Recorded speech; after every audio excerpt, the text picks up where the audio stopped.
नमस्कार, मैं डॉक्टर मीनाक्षी कर्ण जमशेदपुर झारखंड से दिनांक 1 मई 2025 को सदीनामा की ओर से संपादकीय लेकर उपस्थित हुई हूँ, जिसका शीर्षक है पाकिस्तान का हुक्का पानी बंद, जिसे लिखा है हमारे सह संपादक आदरणीय राकेश अचल जी ने। जम्मू कश्मीर के पहलगाम आतंकी हमले को लेकर देश भर में गुस्सा है और एक सुर में मोदी सरकार से बदला लेने की मांग की जा रही है। पीएम नरेंद्र मोदी की अध्यक्षता में सीसीएस की बैठक में पहलगाम हमले के लिए पाकिस्तान को जिम्मेदार मानते हुए सख्त प्रतिबंध लगाने के कदम उठाए गए हैं। पाकिस्तान का हुक्का पानी बंद करने के बाद भारत अब राजनीतिक, आर्थिक और कूटनीति मोर्चे पर उसे गहरी चोट देने की कवायद में लगा है। इसी को लेकर आज हमारे संपादक महोदय जी ने पाकिस्तान का हुक्का पानी बंद लेख लिखा है। तो देखते हैं अचल जी ने क्या लिखा है। प्रस्तुत है आज का संपादकीय। पहलगाम हत्याकांड के बाद भारत ने पाकिस्तान का हुक्का पानी बंद कर दिया। अच्छा किया, पाकिस्तानी नागरिकों को भारत से खदेड़ दिया। लेकिन क्या इससे कश्मीर में आतंकी हमले स्थायी रूप से रुक जाएंगे या ये लुका छिपी का खेल पहले की तरह जारी रहेगा? अगर आप गौर से देखें तो भारत ने पहलगाम हत्याकांड के बाद पाकिस्तान के खिलाफ अनेक प्रतिबंधात्मक कदम आनन फानन में उठाए, किंतु सीधे हमला नहीं किया। पहले बॉर्डर सील किए, वीजा बंद किए, सिंधु जल रोका और अब हवाई मार्ग भी बंद कर दिया। सरकार की इन तमाम कार्रवाइयों से अमन पसंद जनता मुतमईन है, लेकिन वीर अधीर देवतुल्य कार्यकर्ता अधीर हैं। पाकिस्तान के खिलाफ आक्रमण को उतावले उनके मन विचलित है। विचलित वे हिंदू भी हैं जिनके परिजन केवल हिंदू होने की वजह से मारे गए, लेकिन बाकी देश अपने अपने काम में लगा है। देश का काम केवल युद्ध करना ही नहीं, उसे टालना भी होता है। युद्ध टालना ही चाहिए, लेकिन सवाल ये है कि असल मुद्दों को भी नहीं टालना चाहिए। हमारी या किसी भी देश की सरकार आपदा में अवसर तलाश लेती है। चीन और अमेरिका की सरकारों ने पाकिस्तान के डर का फ़ायदा अपने ढंग से उठाया है। ये दोनों महाशक्तियाँ भारत का आतंकवाद के खिलाफ समर्थन कर रही है, लेकिन पाकिस्तान को भी युद्धक सामान देने के लिए तैयार बैठी है। दोनों को भारत से आतंकित पाकिस्तान पसंद है।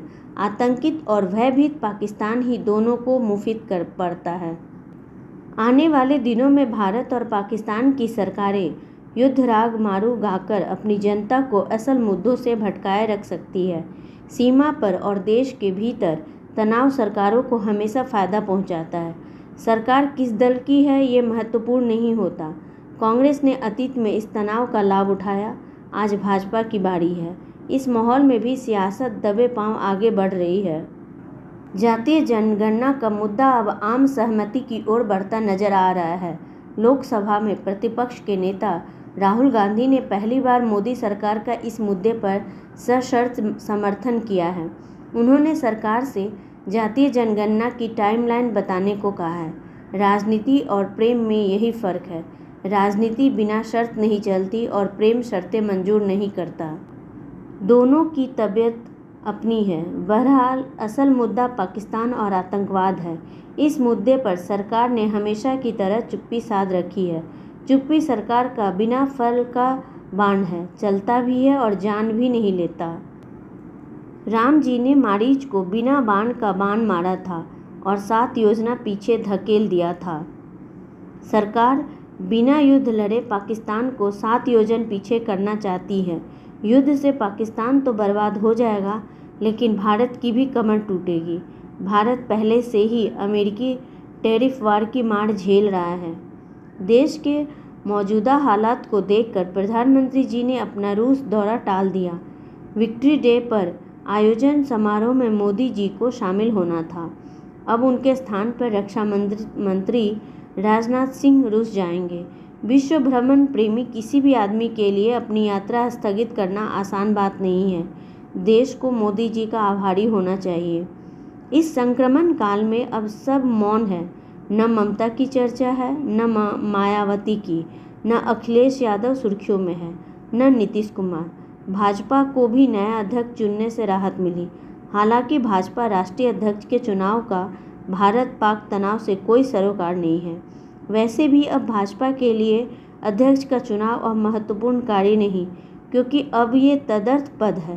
पहले पार्टी अध्यक्ष प्रधान होता था, अब प्रधानमंत्री पद महत्वपूर्ण हो गया है। तो ये था हमारा आज का संपादकीय। कल फिर लौटूंगी नए विषय, नए संपादकीय के साथ। तब तक के लिए विदा लेती हूँ। नमस्कार।